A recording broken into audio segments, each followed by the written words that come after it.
Catatan Tahunan Komisi Nasional Anti Kekerasan Terhadap Perempuan (Catahu Komnas Perempuan 2020) yang diluncurkan pada Jumat 6 Maret 2020 di Jakarta menunjukkan jumlah laporan kekerasan terhadap perempuan pada tahun 2019 mencapai 431.471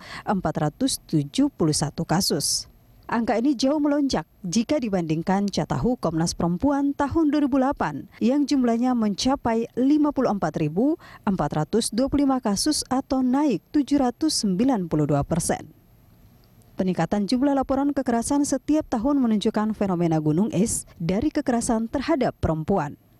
Situasi tersebut juga memberi arti bahwa hingga kini perlindungan dan keamanan terhadap perempuan masih jauh dari harapan, bahkan telah terjadi pembiaran. Catahu Komnas Perempuan disusun berdasarkan laporan kasus-kasus kekerasan terhadap perempuan yang diterima dan ditangani oleh berbagai lembaga masyarakat, institusi pemerintah, kepolisian, dan pengadilan di seluruh provinsi, termasuk pengaduan langsung yang diterima Komnas Perempuan melalui Unit Pelayanan Rujukan atau UPR. Pada Catahu tahun 2020, Komnas Perempuan juga menemukan jumlah laporan kekerasan terhadap anak perempuan meningkat sebanyak 2.341 kasus atau naik sekitar 65% jika dibandingkan tahun 2018 sebanyak 1.417 kasus. Dari semua jenis kekerasan yang dialami anak perempuan, insest merupakan yang paling tertinggi, yakni 770 kasus dan kekerasan seksual sebanyak 571 kasus. Pada Catahu 2019, kasus insest juga menempati angka tertinggi dalam kekerasan seksual di ranah personal atau keluarga sebanyak 1.071 kasus. Pelaku insest rata-rata adalah orang terdekat korban, yakni ayah dan juga paman korban.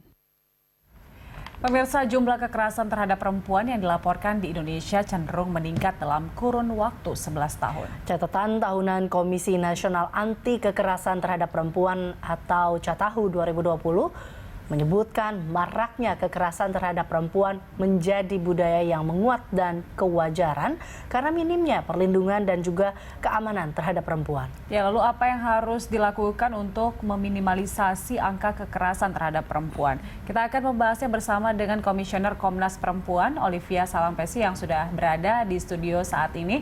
Dan nanti kita juga akan lewat sambungan telepon ada Wakil Ketua Komisi 8 DPR dari fraksi Golkar, Aceh Hasan Syadzili. Kita ke Ibu Olive dulu. Terima kasih telah hadir di sini. Ya, jadi menurut data memang kalau kita lihat dari tahun 2008 ke 2019 itu angkanya signifikan banget ya, bertambah bagaimana jumlah kekerasan terhadap perempuan ini. Sebenarnya kalau dari Komnas Perempuan melihatnya penyebabnya apa aja?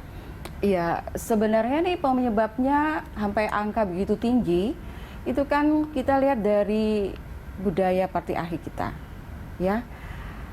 Kalau merujuk pada Konvensi CEDAW, penghapusan segala bentuk diskriminasi terhadap perempuan yang sudah disahkan oleh negara dengan Undang-Undang Nomor 7 tahun 84, bahkan juga ada deklarasi untuk penghapusan kekerasan terhadap perempuan yang telah dikeluarkan oleh PBB tahun 93. Nah, negara ini seharusnya bisa melakukan dengan membuat kebijakan, apakah itu menyangkut pencegahan, terus kemudian sampai dengan penanganan dan pemulihannya.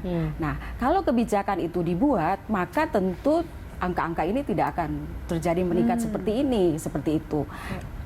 Pencegahannya misalnya dengan lakukan edukasi, kita melibatkan keluarga, kemudian kita melibatkan masyarakat, kita melibatkan korporasi. Karena yang kita lihat perlakuan kekerasan terhadap perempuan ada pada ranah-ranah tersebut, bukan saja ranah publik tapi juga ranah personal. Nah, ini yang sampai sejauh mana negara sudah terlibat dalam hal pencegahan, kemudian penanganan dan pemulihan terhadap kasus kekerasan terhadap perempuan ini. Gitu.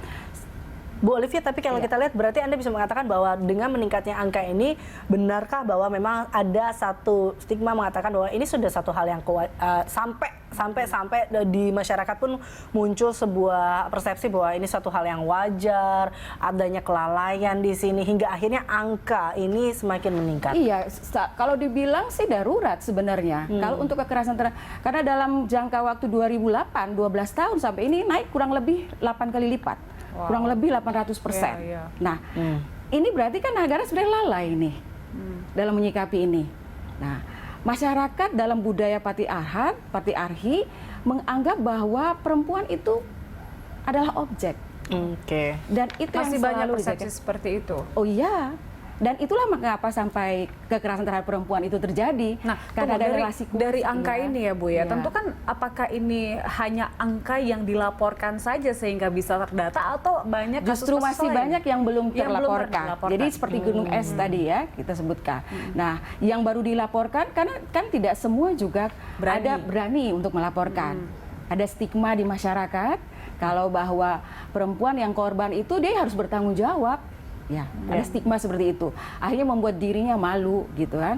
Dan kadang-kadang kekerasan seksual itu masyarakat masih menganggap itu aib dan mereka menyimpan itu. Nah, tapi ada yang juga sudah berani dan ini juga ada juga keberanian dengan data-data ini dibantu oleh teman-teman yang melayani, teman-teman pendamping melayanan yang bisa mencatat itu dengan baik. Oke, tadi kalau Anda mengatakan pemerintah di sini agak lalai dalam menangani masalah kekerasan terhadap perempuan, Iya. di manakah letaknya itu sebenarnya, Bu Olivia? Ya, kalau boleh dibilang, negara sudah memberikan undang-undang KDRT, tapi itu baru lingkup dalam rumah tangga. Oke. Terbatas penanganan di lingkungan rumah tangga. Bagaimana dengan yang di publik? Ya. Yang diharapkan oleh Komnas Perempuan itu ada pembahasan dan pengesahan RUU PKS. Oke. Karena semua jawaban tadi itu sudah ada dalam RUU PKS. Itu yang kami harapkan. Oke, contoh kekerasan terhadap perempuan yang di ruang publik contohnya seperti apa Bu yang banyak terjadi? Banyak ya, perkosaan, pelecehan seksual. Itu di luar transportasi pernikahan ya umum. seperti itu ya? Ya, kan siapa saja bisa melakukan hal tersebut, ya kan? Dari hal yang mungkin menurut orang pelecehan seksual itu sebenarnya sudah lakukan pelecehan seksual yang dilakukan. Bahkan Ya tanpa kan? disadari pelecehan Iya. seksual secara verbal pun itu juga sering kita dengar sebenarnya Iya, ya, di mana sering. wanita menjadi objek dalam Iya, hal ini. seperti itu. Oke, kita akan lanjutkan perbincangan ini Bu Olivia Iya. usai jeda. Pemirsa tetaplah bersama kami dalam Lunch Talk.